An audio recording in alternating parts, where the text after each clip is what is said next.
Hello and welcome to new and exclusive episode of our channel. This time, we are discussing an important question: why isn't Warner firing Amber Heard as they did Johnny Depp? Watch this report, because we're coming with a lot more to reveal in this video. Johnny Depp and Amber Heard clearly did not have the healthiest of marriages, but in Tinseltown, who really does? Over the years we've seen multiple iconic Hollywood couples divorce in very public manners. Think Brad Pitt, who got with Mr. and Mrs. Smith co-star Angelina Jolie the second he called it quits with Friends Jennifer Aniston, or Katy Perry, who had an entire documentary of her struggling to cope with her divorce with comedian Russell Brand whilst on her year-long California Dreams tour. Hollywood's history is filled with marriage and divorces, multiple times, and even those who marry, divorce, and marry each other again. But before moving on, please subscribe the channel, and hit bell icon, and then make sure you have selected the top option, all notifications. By this, you get all exclusive breaking news on time. But even by Hollywood standard, Depp and Heard's 4-year divorce case is an ugly back and forth filled with violence and abuse. The couple met in 2009 on the set of The Rum Diary, got together while filming and got married in 2015 in a private ceremony, but Heard filed for a divorce a year later, accusing Depp of domestic abuse, usually while under the influence of drugs and alcohol. Depp denied the charges and a police investigation found no evidence of such. The divorce finally went through in 2017 and Heard accepted a $7 million United States settlement as part of their divorce, of which she donated to charity. What seemed like an ending, was actually the beginning of the worst to come. In 2017, Depp was cast in J.K. Rowling's Fantastic Beasts, a spin-off Harry Potter movie franchise of which the Pirates of the Caribbean actor played the role of Dark Wizard Grindelwald. The backlash was immediate, and with reason.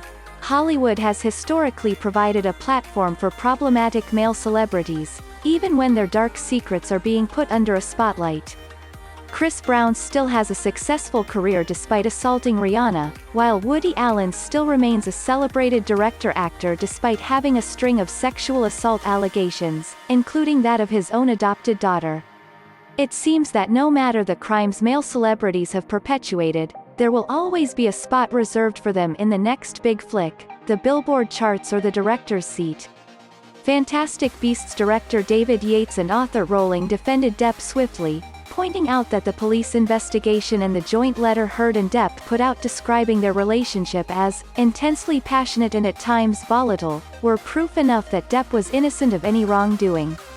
After the first movie, in which he only had a small cameo, Depp went on to do a sequel that placed more emphasis on his character Grindelwald.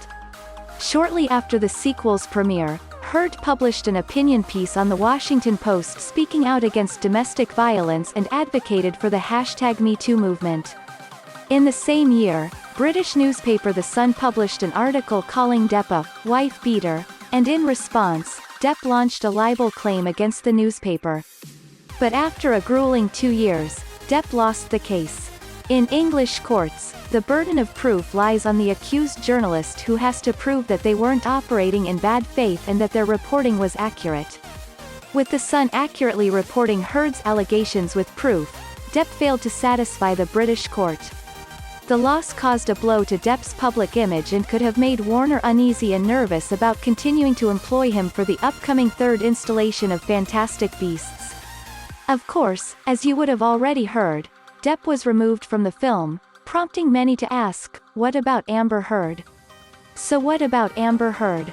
Well, in the last few years, the case between Heard and Depp has revealed to be a complex and muddy one.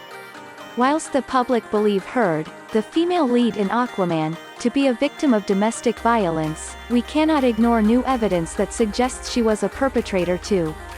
Part of the most recent evidence of the Heard and Depp case are a collection of taped conversations the couple made in 2015, as they tried to talk through their marriage problems.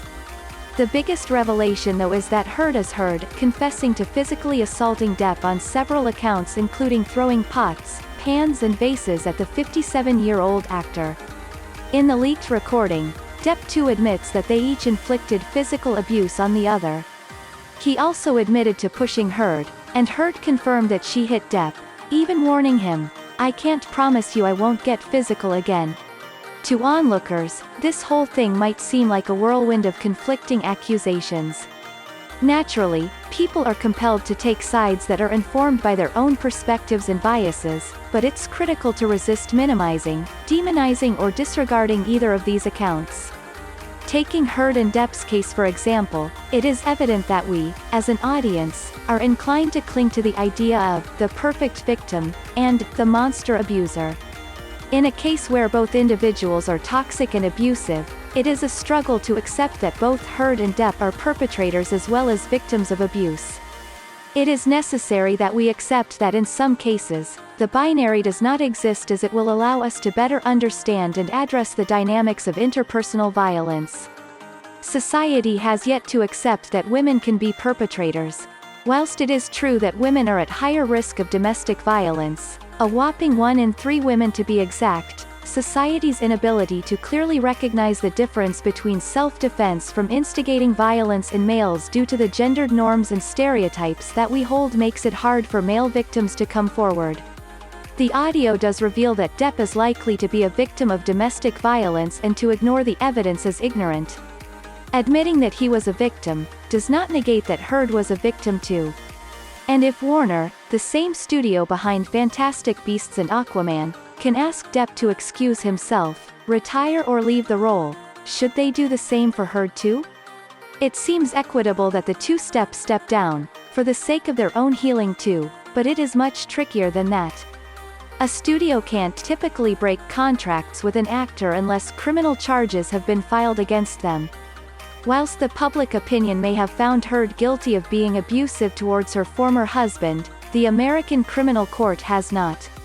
Of course, this is unlike Depp's fate, where his case in the British court failed, effectively making his removal an easy decision.